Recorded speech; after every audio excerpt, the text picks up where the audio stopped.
I can't picture things in my head, right? My visual memory has been damaged. I don't recognise things, but I also can't picture things.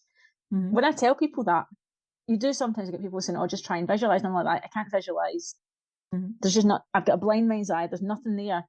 Most people tend to get it. Nobody's ever said to me, "You're lying." Mm. Same as the sense of smell. I can smell some things some of the time, but I don't necessarily know what they are. Mhm. Nobody's ever said to me, "You're making that up. You must have a sense of smell." People just Mhm. believe you. When Yeah. you say you're agender, people get very angry and they say, "You must choose.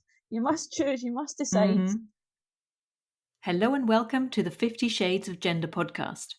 We get curious about all things gender, sex, and sexuality, as well as relationships, feminism, the inclusive kind, mental health and kink, and all that makes us humans unique and diverse.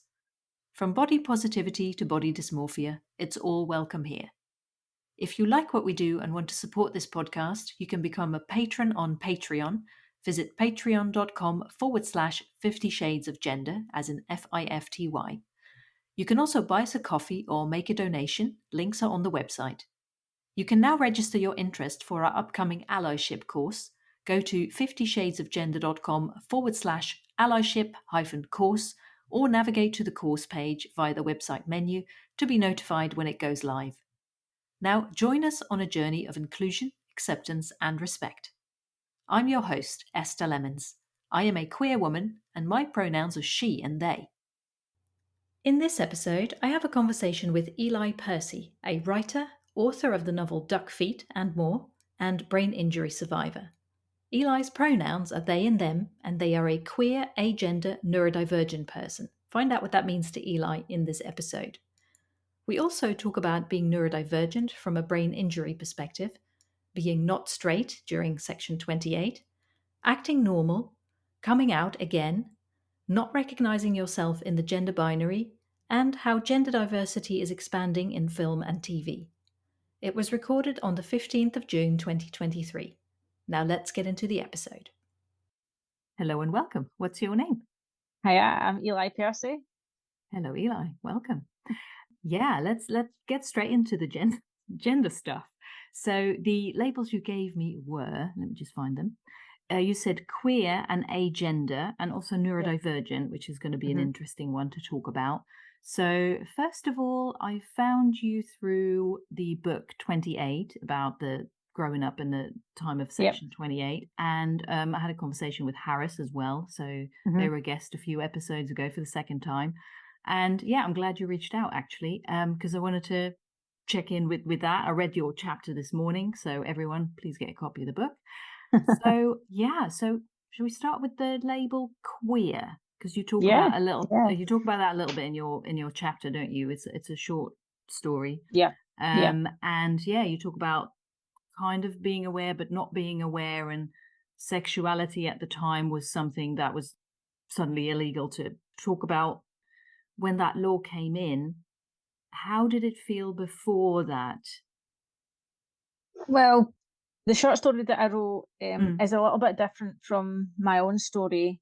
It's a spin-off from a novel that I'm working on. So the Hmm. character's journey is a little bit different from mine. Okay. Um, although Hmm. I was born in 1978, I don't remember anything before 1992, as I had a Wow. brain injury Oh, and was wow. diagnosed with 3 different types of amnesia.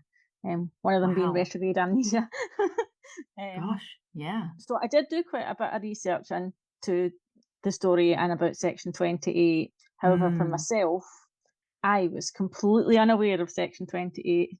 Um, Interesting. Gosh. I I think I might have been around about 20, maybe 21. It's difficult to know exactly when. And I Mm. remember seeing there was all these buses going past at the time in Scotland, and it was Graham Souness owned the buses, and he had on the side of them it was "Keep the clause," right? Keep Mm. children safe, keep families safe, and stuff like that. And I think Mm. after I'd seen about this, the 10th or the 12th bus, I was like, "What the fuck's the clause?" You know, what's Yeah. the clause? I Yeah. don't know anything about this. I mean, I went through high school and like you occasionally heard about somebody, such and such a person's gay or something like that. Mm. But maybe I was just lucky. I didn't hear a lot of it in high school. I mean, I was like oblivious. Mm-hmm. So I basically learnt nothing until I was in my 20s. I think I'd met like one person at youth theatre who was bisexual, but I didn't really know her. And that was when I was about 16. And then I met somebody else when I was at college, when I was 19 or 20. So probably around about that time that I started seeing these buses and going, what the hell is this? Wow. Yeah. So I just didn't, for me, I didn't know I was queer. I mean, I knew it was weird. Yeah. Potato, right? Yeah. Yeah. I mean, the thing is, I had grown up, I grew up in Renfrew, which is a wee town just about 6 miles outside Glasgow. And every day of my life in school, there would be somebody telling me, you're a fucking oddball. Every day, you look weird. You used to be really clever, and now you're stupid. This is because I'd had a brain injury, and I didn't really get much support at my high school when I went back. So kids were laughing at me, being really horrible. But I didn't recognise any of that as being homophobic abuse or anything like that. I was just weird. There was nothing specific. Yeah. That I could have pointed. Nothing specific I could point out and say they were being homophobic. I think there were other people who went to school. You might hear, oh, that's the wee gay one or something, or he hangs about with girls. But again, didn't really think about it. Just now, it just seemed like it was something people were saying to be mean. I think I had one pal at my first high school who was a boy, and he was quiet and didn't like football, and he's actually straight as far as I know. And like, I'm sure he must have got the "oh, you're gay," because he definitely got you didn't hang up with the lassies, Yeah. But that was I think, and there was rumored to be one girl who was a lesbian because she looked at somebody else's bra in the changing rooms and said, "I like your bra." Oh gosh. Yeah. And I think she's also straight. Wow. Yeah. Right. I never understood this. I was just like, well, how does that make you a lesbian? But there was nothing. There was just really not much at all. I think there was a gay kiss on a TV program, and people were like, "Oh, that's disgusting" and stuff like that. But again, it wasn't a TV program that I watched, so I didn't have an opinion on it. No idea. Yeah. Yeah. So how did your, I'm just really curious actually, so how did your sense of your identity and your gender identity, how did that change after your brain injury? Did it change? What was it like? Well, the thing is, I don't remember anything at all before the age of 14. Yeah. People have shown me photographs. I just don't connect to them. Yeah. It's kind of like I was assigned an entire personality. I was told, this is your name, and I have actually changed my name now, but this is your name, and these are the clothes that you wear. These are your pals. These are the foods you like to eat. And I rebelled against it because I was just like, nah, I'm not going to eat that. I don't like that.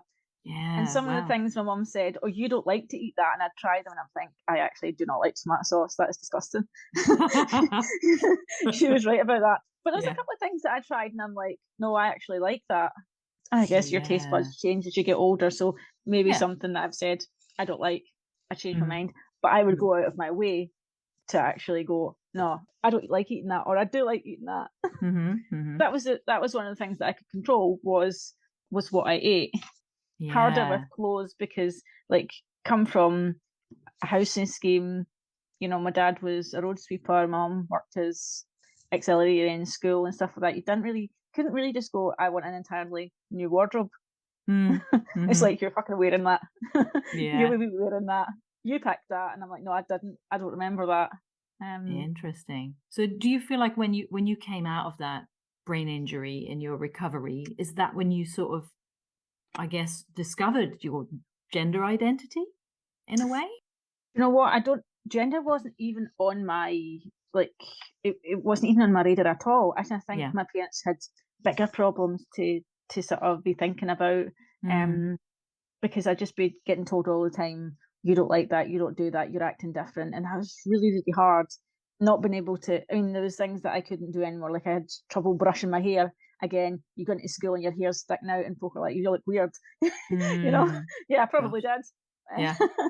Just like some things after the brain injury got better. Like, I didn't used to really pick up like coins and stuff. I had really poor what's the word? I've forgotten the word. But I had trouble with motor skills and stuff like that, and picking up small objects and brushing my hair, and that improved as I kind of went on. Some things did, some things didn't. So I was essentially a whole new person, but I was sent back to school and pretty much just left to fathom things out myself. So you get kids at school that were really not very nice because they recognised you, and teachers would laugh and stuff like that and say, do you know, I'm your dad and stuff like that. And so if the kids are only going to pick up what if the teachers are laughing at you, the kids are going to do the same. And I look back on this now and I think I don't really blame the kids, but I think the teachers should have known better. Oh, definitely. So when did you arrive at the agender label for yourself? When did you embrace that? Yeah. So I came out as, first of all, I came out as not straight when 2001, I think college was breaking up. I was doing a professional writing skills course at college. It was really funny because we had to actually interview writers as part of our course, and it was all people that my tutor she'd run a magazine, so we just picked somebody that was in the magazine that she obviously knew, and you had to like phone them up or email them or something, get in contact with them and ask them for an interview. And I'd gotten really interested in this writer called Zoe Strachan, and I don't know what it was. There was just something about her writing that was speaking to me. And Zoe's a lesbian, and she'd written this novel about a bisexual woman who was in the closet. And I don't even think the piece of writing that was in the magazine was about coming out. I'd obviously just, something in it spoke to me. So this is about the time when I just started to get on the internet and use Google. So I started looking her up, and like another college friend was said, oh yes, and I believe she's also a gay. And I'm like, oh, really? So I'm Googling her. I mean, I'm trying to read everything, all the essays that she's written, and I'm just thinking, there's something. Am I the same? Could I be the same? I don't know. You know. And I had a boyfriend at the time, and I remember May 2001. I broke up with him, and I was trying to find a way of saying, it's not you, it's me. And he said, is it because you're gay? And I was just, I was so upset and so relieved. And I thought, how did he know? And he was just like, yeah, I've known for a while. Interesting. You know? But still at that point, I still wasn't, I was still not really sure about my sexuality. I just knew I wasn't straight. And I remember somebody saying, oh, I should go to the Glasgow Women's Library. So it's like, yes, the answer will be there. I will find the answer there. And the first time that I ever went, it was Sue John, who runs the library, was like, oh, we have a group for lesbian and bisexual women 25 and under. And I'm like, how rude. Just like, would you like to come to this group? And it turned out that they were having a script writing workshop. So I actually did stay for the group. And I got a lot out of going to that group. I had, there's other young people who weren't quite sure about their sexuality and different things. I really loved being part of that. But it was a case of I came out as not straight at first, and then I came out as gay, and then around about 2000, must have been 2002. I've told people before it was 2003, but then I remember us going on a trip with the LIPS group, Lesbians and Peer Support. We went on this trip with a group, and I remember saying, I think, you know, I'm not really a man or a woman. Maybe I'm trans. And some other people there just laughing and saying, you have long hair. Yeah, you have long hair. You're really feminine. I mean, I've got an undercut now. My hair is actually down to my waist, by the way, but I've got an undercut. And people saying, no, you can't be trans because, you know, you've got long hair and you're really feminine and you don't drink pints and you sometimes wear pink. Right. But I've been on the internet Googling all different things about trans people, and I'm finding some things that resonate and some things that don't, and they're like, no, there's no way that you're a man. And I'm thinking, well, I never said I was a man. I said I was not a man or a woman. And they're like, no, you need to choose. And it was around about this time that I actually became aware of gender, because I was just being told, you sit there next to your pal and you write in this book and you eat these things and you wear these clothes. So gender was just another thing, and it hadn't really reached me. And I think my mum and dad were so worried about me and so worried about like what I was going through and how it was affecting the whole family. Nobody was going to turn around and say you're not being ladylike, or you're not you're slouching, or you're doing this funny. And I think at the time, seeing people walking about wearing trackies of any gender, I think it was Adidas equipment and sweater shop jumpers. What a combination, by the way. It was, but everybody wore that, and Caterpillar boots or Timberland boots. So everybody was wearing the same thing. I wasn't. I was just wearing the exact same things as my friends. But yeah, I think once I'd come out as gay, that was when my mum started saying to me, whatever you're wearing, that thing you're wearing looks very masculine, or or you're not sitting very ladylike. And she'd never said any of this stuff to me before. Interesting. Or I certainly don't remember ever saying this sort of stuff before. I mean, maybe it was in the mix somewhere, but it's just not like I've just not picked it up. But suddenly everything was about gender, and on the sort of Glasgow lesbian scene, if you like, everybody was obsessed with, are you butch or femme? Which are, and I would try so hard to fit in a category. I tried really hard. So ended up that everybody just decided for me, you have long hair, therefore you are femme. Really, really wasn't. I've written an entire bloody novel on this about the Glasgow lesbian scene, and Wow. So yeah, that was 2002, and people did not like me saying I'm not a man or a woman. So I think that about 2003, I'd learned to just shut it, just don't talk about it, just agree what people are saying. I started using the word lesbian, but that never ever felt right to me. Around about that time period, there's a lot of people were saying, oh, I'm not a lesbian. That doesn't sound like a nice word. I am a gay woman. But that never felt right to me either. I was like, it's fine saying I'm gay, but to say that I was a woman that label just didn't fit me. But I'm like that. No, I'm not having. And other people were saying, "Oh, it's a shame. All the young lesbians don't identify as lesbians now because they think lesbian's a dirty word." And I'm like, okay, well, I'll use it then. Me prove you wrong. Yeah. But I think over time, I started using the word queer, and I was using it interchangeably, and then it just became that I was using it most of the time. And then I was with my ex-partner. We lived in Scotland, and I moved with her to England, and I went to a place called the Outhouse, which I was the community librarian in there for a while. It was an LGBT centre, and I started meeting lots of people who were non-binary.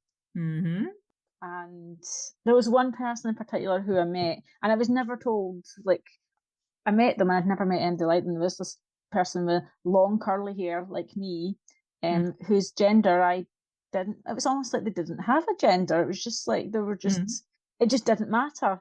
But obviously I just get told their pronouns, and I never, I'm not going to ask what was your journey or whatever.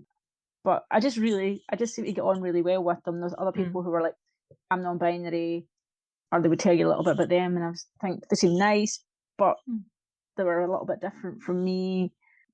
I don't know, I just didn't feel like I was the same as them. And I sat down and I said to my ex, I think I may be trans, I may be non-binary. And we sort of hashed it out. And I remember her drawing a line, and she's like, right, on this side of the line, there's man. Another side is woman. And then in the middle is non-binary. And I'm like, no, I don't think that's how it works. She's like, okay, where are you on the line though? Where are you? And I'm like that. Well, I'm kind of north of non-binary then on your chart, in your line. She was just like, what do you mean? And I said, I'm not on that. I'm not a man. I'm not a woman. Like, kind of non-binary, but I don't know. I was like, I'm not a gender. And she went, what do you mean you're not a gender? She's like, you mean you're agender? Oh. Ding. I was like, I don't even know if I knew that was a word. Yeah, I don't have a gender. And then funny enough, that the younger person that I had met who had the long curly hair, I was talking to them and they were like, yeah, I'm also agender. And I'm like, oh, that's the difference. I don't know. I mean, I will use non-binary and trans to describe myself because I feel like there's trans, if it's a big umbrella, and then non-binary falls underneath that, and then agender falls underneath that. And I know different people will say different things, and that's just how I can describe myself. Yeah. I don't want to speak for anybody else.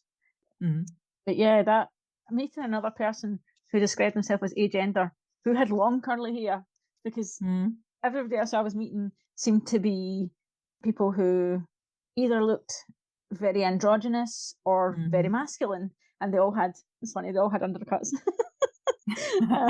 So cue me trying to figure out how to look agender, which is so ridiculous. That's so interesting, isn't it? Because it's almost like to be perceived in the way that you feel inside. It's almost you have to then conform to all these like stereotypes of presentation, right? Yeah. And I think as people would say, well, what's your gender expression? And I'm like, well, I'm not trying to express a gender. I'm expressing nothing. Interesting. You know? Yeah. So I could just quite happily go through, like, I mean, I can't picture things in my head, right? My visual memory has been damaged. I don't recognize things, but I also can't picture things.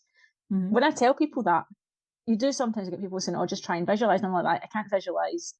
There's just not, I've got a blind mind's eye. There's nothing there. Most people tend to get it. Nobody's ever said to me, you're lying. Same as the sense of smell. I can smell some things some of the time, but I don't necessarily know what they are. Nobody's ever said to me, you're making that up. You must have a sense of smell. People just believe you.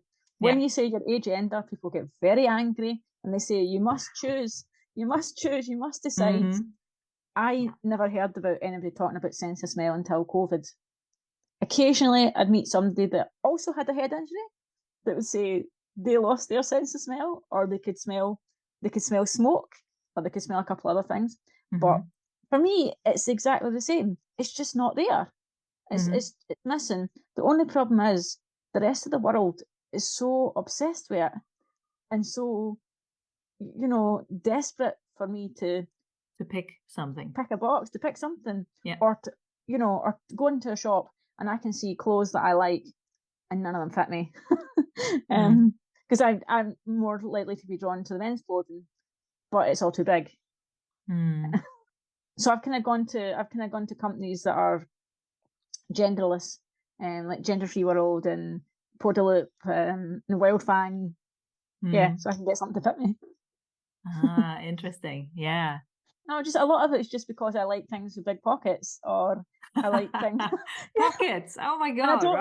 I don't like ribbons, and I don't like sparkly bits, and I don't like bows and stuff. Just get rid of all that. So go to the menswear. That's it. That's hilarious. Oh, that's so funny. Yeah. Pockets, right? It's such a stereotype, but it's true. Yeah. All we want is pockets. Yeah. Gosh. Yeah. Gender expression. That was really interesting what you just said about what's your gender expression. You're saying, I'm not trying to express anything. Oh my God. Yeah. Tidy. Yeah. Yeah. I'm saying that my hair needs cut again. I like my lines when I get my hair done. I like it to be really, really neat. And it's brilliant precision with the barber that I'm going to, gets it really sharp. It needs to get done tomorrow, so I've got all these bits sticking up. I hate it. I was just sort of looking at your website, reading bits of your blog and stuff, and there was one part where you said, I love being queer, I love queerness, but sometimes I wish I could just pick a gender, any gender, and act normal. But that's exactly what I'd be doing, acting. And I think that's such a good point, isn't it? Yeah. So I wrote that in 2017, not long after I had come. Oh no, I didn't write it. I was in the process of coming out to people, and I wrote the blog so that when I came out on social media, because what I did was I picked like 10 people and I came out to them first. People that what I said was people who are guaranteed to not be dicks. And I chose folk that I was really sure would support me. And then I wrote a letter to my family and I sent it to them. Oh my God, that was waiting on the response because they were on holiday as well. And Oh, then wow. after they had they'd got my letter and they'd responded, I then had my wee bit that I'd written on social media ready to go. I've changed my name. I've changed my pronouns. And if if I think I said at the time I was non-binary, I don't know that I might have figured out I was agender. I can't remember. No, I must have done, because I had written a blog post. So I said, if you want to know more about it, instead of asking me a million questions, here's a blog post that I've written. And then I posted it and just went away. Good. I wanted to be organised. I felt like there's going to be people who I was expecting there was going to be people who weren't going to be very nice, and there was going to be people who were really excited about it, and there was going to be people, although the people who were really excited, I'd already told them. Yeah. Uh-huh. Yeah. And there was going to be people who were just absolutely bewildered. This is what I expected anyway. Funnily enough, the people on social media, I did have a few people just didn't follow me, just stopped speaking to me, and that is absolutely fine. Yeah. Nobody said anything at all nasty. One person that I know who has been my friend since high school said to me, "So I'm straight." She said, "I don't know what this is, but if you can point me to a website or something where I can look up more information, so that when the idiots come for you, I have got your back." And I've seen the right things. That's so good. Yeah. And then she came back a little bit later and she said, "Oh, did you not say this back in like 2002? I was like, "Oh my God, you remember that? You remember me saying this?" And she's just like, "Yeah." She said, "You never mentioned it again, so I just left it." Oh, wow. Yeah. Yeah. She's brilliant. She's just like, "Yeah, I think I get it." Yeah. And she just wanted to know what am I arguing here when they come for me. But there wasn't anybody on Facebook. I think there were a couple of people asked some questions, and some other trans friends jumped in and said, "No, you can't say that." But mostly people either just dropped off, or they were like, "Hooray, updating this on my phone," and stuff like that, which was really nice. How are you spelling your name? It was a good one as well. Yeah, there was a couple of people who were more interested in like why I had picked to spell my name that particular way and stuff like that. Yeah. Interesting. That's such an interesting one, actually, with your friend said, because when you sort of tried to come out initially, but it wasn't received well. Let's put it that way. Understatement. But but they were still like remembering that, but then also supporting you in a way of like maybe going back in the closet and thinking, well, if that's what you need to do, then that's what you need to do. But if you decide to, come out again, or, come out anew or whatever, then I'm like, hey, there you are again. She's somebody that has, both her and her partner have always just been, okay, do you need anything? And her boys are like teenagers, and she's sat them down and like spoken to them and saying, "Do you know what this is?" And of course the teenagers do. Yeah, they were like, "Yeah, shall we tell you about it?" Like, I think it's we got, "Okay, boomer," and she's like, "I am not a boomer. I am not a boomer. I'm a millennial, actually." Yeah. Wow. And it was one other person as well that was a lesbian who knew me from the Lips group, who was just like, "I love this. I remember this conversation. I love that you can continue to describe yourself in new ways and you find more language that's better for you." And I was just like, "I can't believe you remember." And she's just like, "Yeah."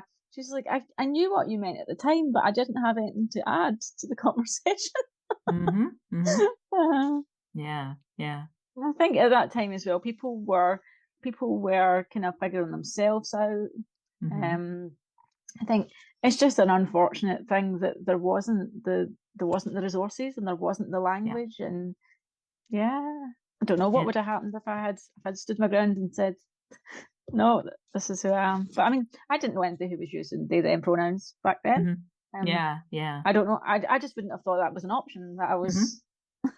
Yeah. It just goes to show, really, doesn't it? Like, if you feel these things about yourself, but you don't have the words to explain it to people, and you're doing like a clumsy job of it because of that, then other people are not going to receive it. Well, they're going to be confused. They're going to be like, what the fuck are you talking about? Whereas like the more words like get established and stuff, I think the more sure you can be of like how you express yourself, and that translates in a way of people receiving it differently, right? I think it probably didn't help that one of our other friends was kind of like thinking that he was a trans man. So people were then looking at him and thinking, yeah, I can totally see that. Looking at me and going, nah. But I was like, I'm not the same as him. I'm not. Yeah. It's a different experience. But I just didn't know anybody who was like me. Yeah. I think the whole subject of being trans is mostly. I think initially it was mostly focused, I guess, on trans women, and like trans men were like, that was, oh, that's a thing. People had no idea, right? That was a thing as well. And then like all the other identities and stuff like that. Wow, yeah. In that time period, trans men were really quite invisible. You'd occasionally meet somebody going to different youth groups and stuff, like you might meet somebody who was a little bit older who'd come to give like a talk or something like that. Right. If I can think of 2 people who were trans men who came and like spoke to us and stuff. Yeah. And occasionally you would see a very tall woman in the pub, and you probably wouldn't have thought she was trans unless she was out on that particular night with all the other trans women that she knew. And you think, oh, okay, one tall woman, you should be invisible as well. But 8 very tall women. Okay, that's maybe they're trans women. But I always tried really hard to understand different people's identities, and probably got lots of stuff wrong.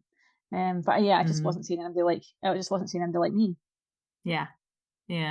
I think that's what happens, isn't it? You're looking for a connection point or someone who's like you, and then and especially I think if you think there are only 2 options, like if it's a very binary thing, then you're like, well, this doesn't make sense. This doesn't fit, you know? Yeah. Interesting. So when I was reading your blog post called Queer Shame, you talked about your heart and the way you said you constantly ignore it. How's your heart doing at the moment? Well, I got married nearly a year ago. We're going on our anniversary trip on Monday for a week. So that's really nice. Yeah. We got COVID on our honeymoons. Oh gosh.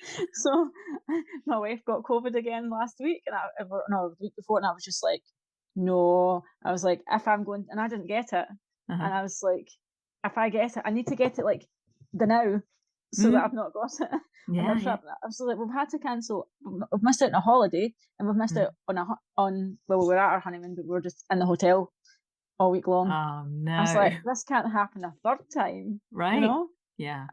So I've been fine. I keep taking tests, and I seem to be fine. But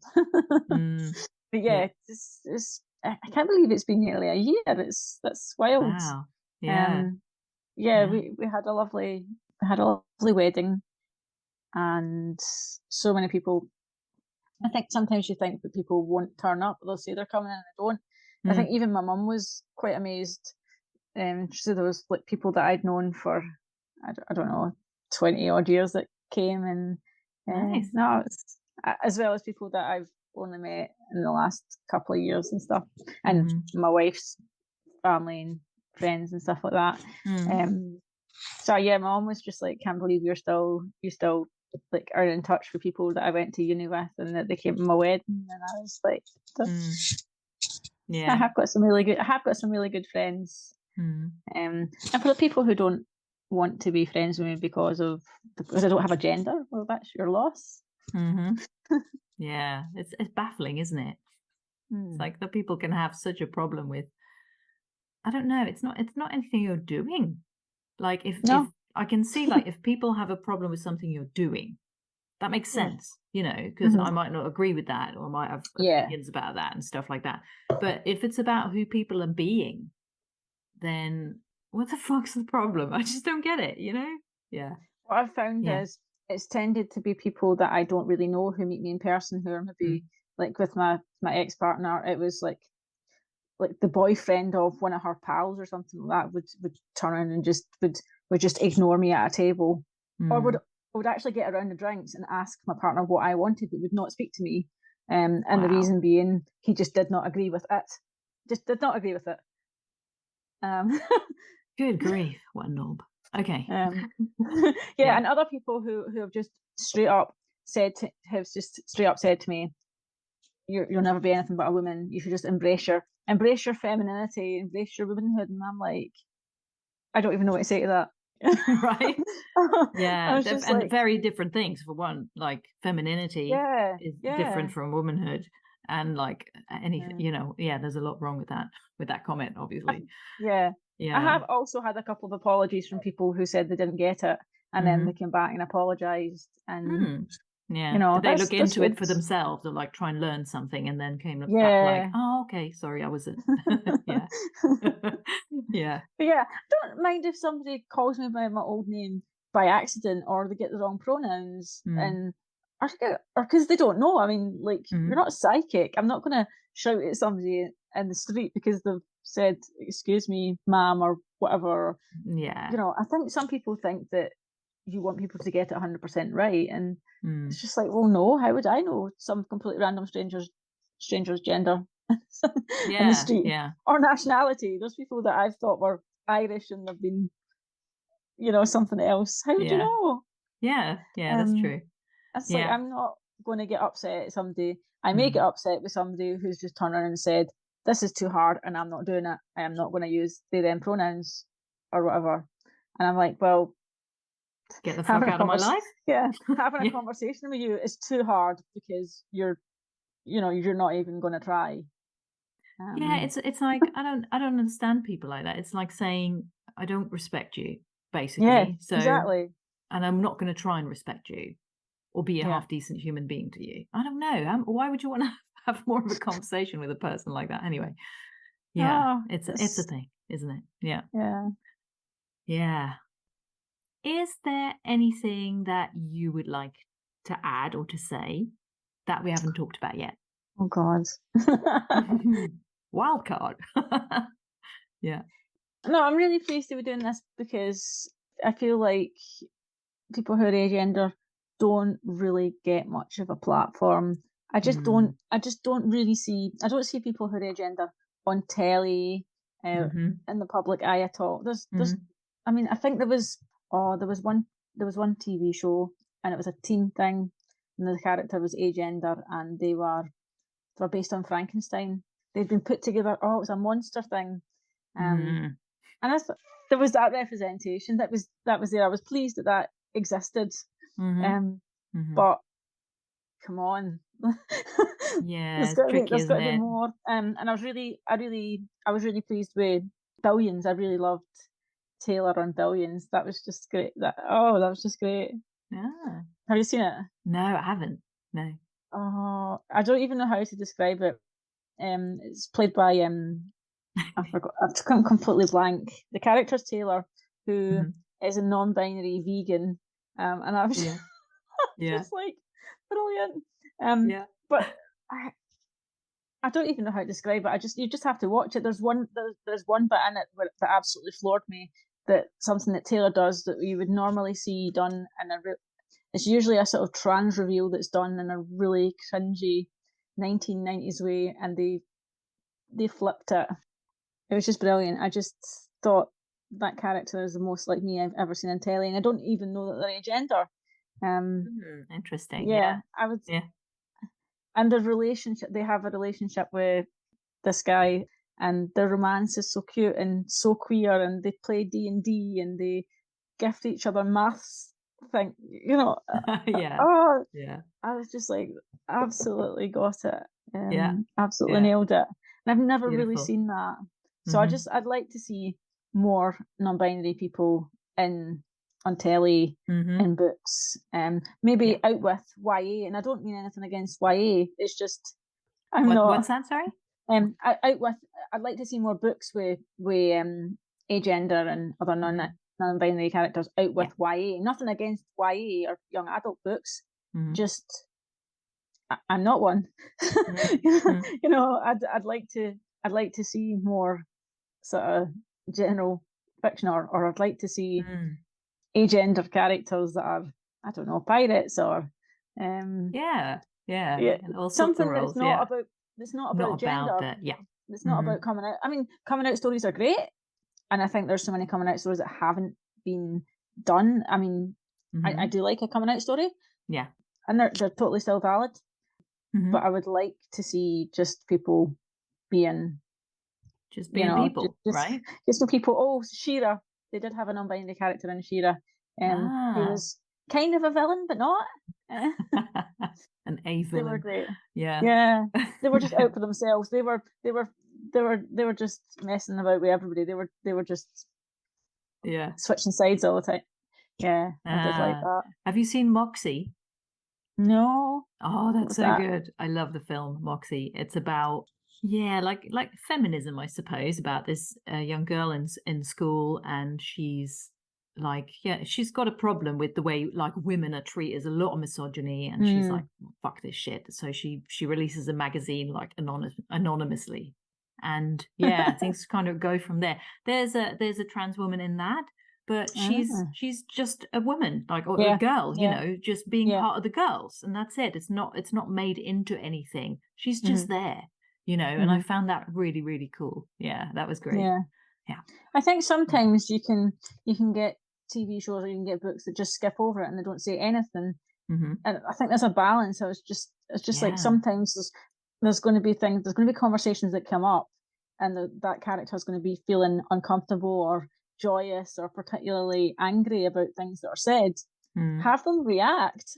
You don't need to make it a whole, you know. And Billions did do that. Billions, when people misgendered Taylor, it was so subtle. They would just be like, 1 minute, like the boss would be getting their pronouns right, and then somebody else would just say, where is she anyway? And it's just like, they, like, yeah, where is she? They. And then it would skip to a completely different scene. And it was just, it showed you all the little microaggressions, but it also showed you Taylor having a fantastic time with her partner. And so it was like being non-binary and being vegan was a huge part of who they were. Yeah. But it wasn't, the stories weren't just about gender. But it kind of bled into everything, if that makes sense. Yeah. Totally. And that's what I'd like to see more of, like queer stories. And that's why I try and write stuff like I try and write stuff like that. And I've been writing lots of short stories with different. I said about a year or so ago I'm going to start writing lots of neurodivergent characters, and they just end up being trans. Yeah. It's amazing. I don't know. I just try and write about either what I'm not seeing or about ordinary people that I meet, friends of mine. Lots of my friends are trans. Oh my god, there was a point where I was going on, like at Christmas time every year, and there would be about 5 people on average were coming out as non-binary, and I was like, yes. Nice. And then I think people stopped kind of changing their name, so it wasn't as obvious. I think a few people came out and didn't necessarily change their name, so I missed it. But for the folk who changed their name, I was just like, fuck that. And I'm like, oh yes, another one. Yeah. Brilliant. I love it. Yeah. Yay to more joy. Yeah. Oh, well, thank you so much for sharing, Ely. Thanks for having me. Yeah. You can find out more details on the website at 50shadesofgender.com/Ely, which is ELY, where you can also read the transcript. And you can find Ely on their website, elypercy.com, and on Facebook at Ely Percy. Thank you for listening to the 50 Shades of Gender podcast. You can find us online at 50shadesofgender.com, on social media, and on YouTube. Again, if you'd like to support us, please consider becoming a patron on Patreon. Visit patreon.com/50 Shades of Gender. You can also buy us a coffee or make a donation. Links are on the website. Remember to register your interest for our upcoming allyship course. Go to 50shadesofgender.com/allyship-course, or navigate to the course page via the website menu to be notified when it goes live. We hope you will listen again. Until then, stay curious and open-minded.